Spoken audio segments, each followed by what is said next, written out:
Peace and love, family. Welcome back to the Hope, helping our people elevate. Today we're diving into a powerful discussion that needs to be heard. Stay locked in, and if you haven't already, make sure you hit that subscribe button and join the movement. On behalf of Akuno Call for Bay, you know what I'm saying? Jay, where you at? We're trying to help our people elevate. Hope, H-O-P-E. We're giving them hope. We doing what we gotta do, you know. Every day, one step at a time, man. We gonna make it happen. Helping our people elevate. Yeah. Sometimes I practice focus, thought, and meditate. I'm trying to come with other ways to help our people elevate and seeking knowledge, make me levitate. The lifted mental state is what results from how we orchestrate. This for the family's sake. Let's self-reflect and self-evaluate. And every day, make sure the steps you take, you calculate. Receive a master's fate. I know I can't exist without the hate, but that's okay. I balance that with higher self today. Success is on this way, and after that, my flesh can pass away.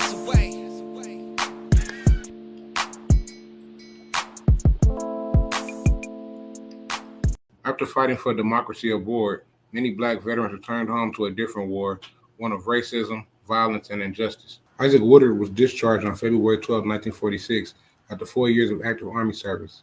A native of Winsboro, Woodard was returning from Camp Gordon, Georgia, to his hometown when he got into an argument with a driver on his bus after requesting to stop to use the restroom. When the bus pulled into Batesburg, South Carolina, the driver asked two local police officers to take Woodard into custody for his very abusive attitude.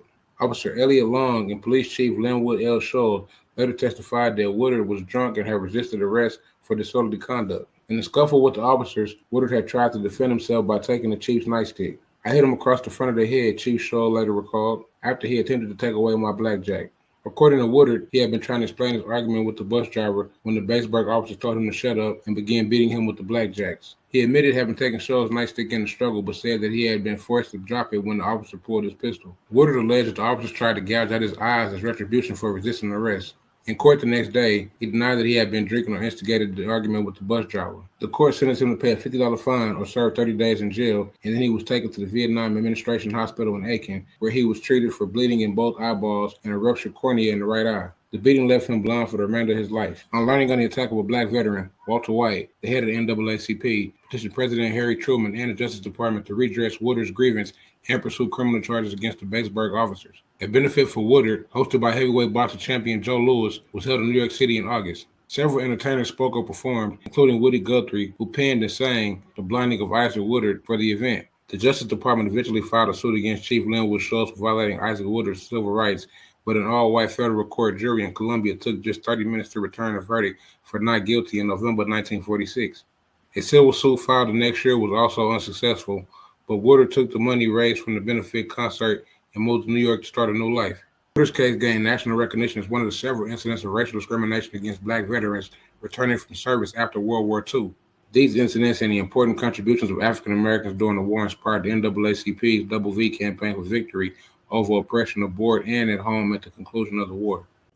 A mob of over 30 white men lynched two black couples near Morris Ford Bridge in Walton County, Georgia, in what has been called the last mass lynching in America.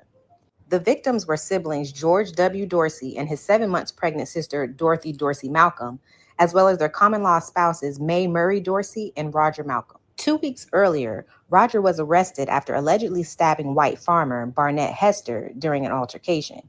On July 25th, J. Lloyd Harrison, the white landowner for whom the Malcolms and the Dorseys share crops for, drove Mrs. Malcolm and the Dorseys to the jail to post a $600 bond for Roger. On July 25, 1946, two young African-American couples were lynched near Morris Ford Bridge, 60 miles east of Atlanta, Georgia. George W. Dorsey, a veteran of World War II, Mae Murray Dorsey, Roger and Dorothy Malcolm, 7 months pregnant, were accosted by a mob of white men as they were headed to their home. As documented by filmmaker Keith Beauchamp explains, Roger Malcolms had been imprisoned in Walton County for stabbing a white employee. After a week in jail, Malcolm's wife, his brother-in-law, and his wife accompanied a prominent white farmer, Lloyd Harrison, to bail him out. What they didn't realize was that this was a setup to lynch Malcolm.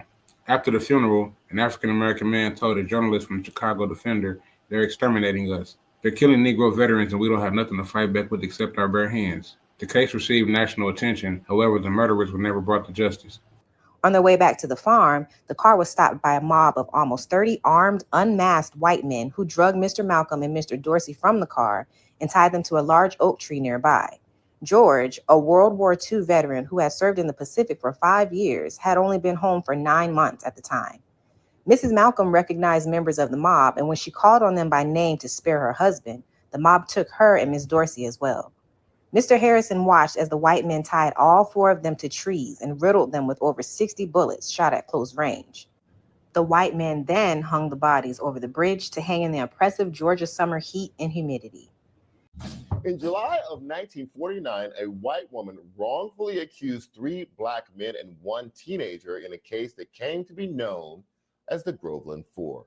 Charles Greenlee, Walter Irving, and Samuel Shepard were arrested and convicted by an all-white jury. The fourth, Earnest Thomas, was murdered by a mob led by the Lake County Sheriff shortly after the accusations. They shot him over 400 times. The false claims made by Norma Padgett, who is now in her 80s, caused terror to rain down on the black residents of Groveland. On July 26, 1949, a mob of hundreds of white men tracked down and shot Earnest Thomas, a 26-year-old black man, over 400 times while he was asleep under a tree in Madison County, Florida.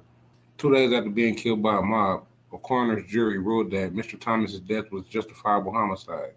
Earnest Thomas was one of the so-called Groveland Four, 3 young black men and 1 16-year-old black boy, who in 1949 were falsely accused of raping a 17-year-old Norma Padgett and assaulting her husband in Groveland, Florida.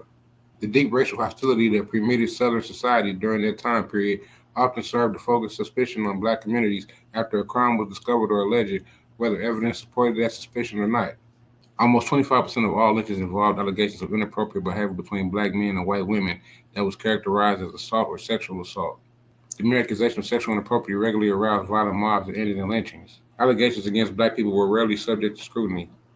On July 16, 1949, 2 young black men, Samuel Shepard and Walter Irving, and 1 16-year-old black boy, Charles Greenlee, were captured in a manhunt on charges of assaulting Miss Padgett. Within hours of the accusations, mobs of white residents burned the homes and property of black families in Groveland. They were taken to Lake County Jail, where they were tortured by the police. The next day, a mob of at least 100 white men formed outside of the jail and demanded the 3 men to be released to them. Unable to access their intended targets, the heavily armed white mob went on a rampage of racial terror in Groveland's black neighborhoods, where they shot at residents and set fires to their homes. By the hundreds, the black community fled Groveland, fearing for their lives. Mr. Thomas had evaded capture by the mob and fled too. The mob pursued him for 10 days before they caught him and shot him to death while he was sleeping. Despite being beaten into giving a false confession and the state failing to present crucial evidence, such as medical examination of Norma Padgett, the 3 survivors of this violence remained incarcerated and were wrongly convicted by an all-white jury. Charles Greenlee was sentenced to life in prison, while Mr. Irving and Mr. Shepard, both 22, were sentenced to death. In 1951, after the work of Thurgood Marshall and the NAACP, the U.S. Supreme Court overturned Mr. Irving and Mr. Shepard's conviction, stating they were entitled to a new trial. Before their trials could take place, Sheriff McCall shot Mr. Shepard and Mr. Irving while they were handcuffed together in his custody and being transferred from prison. Mr. Shepard died, but Mr. Irving, who was shot and denied an ambulance because he was black, survived. Mr. Irving again was convicted by an all-white jury in his retrial and was sentenced to death. Nearing his execution date, Mr. Irving received a stay before finally having his sentence commuted and being released from prison in 1968. He died a year later. Charles Greenlee remained on a life sentence and was released on parole in 1962. He died on April 18, 2012. No charges were filed against any other white law enforcement officers or members of the mob who were active participants in the racial terror. Sheriff McCall, who was infamous for using violence to enforce segregation and terrorize the black community, claimed that he acted in self-defense in shooting Mr. Irving and Mr. Shepard, even though they were handcuffed. Not only was he cleared of all charges, but he was reelected as sheriff on 5 subsequent occasions. All 4 of these men were pardoned by the governor of Florida in 2019. Mr. Thomas was one of at least 14 documented racial terror lynchings in Madison County, Florida.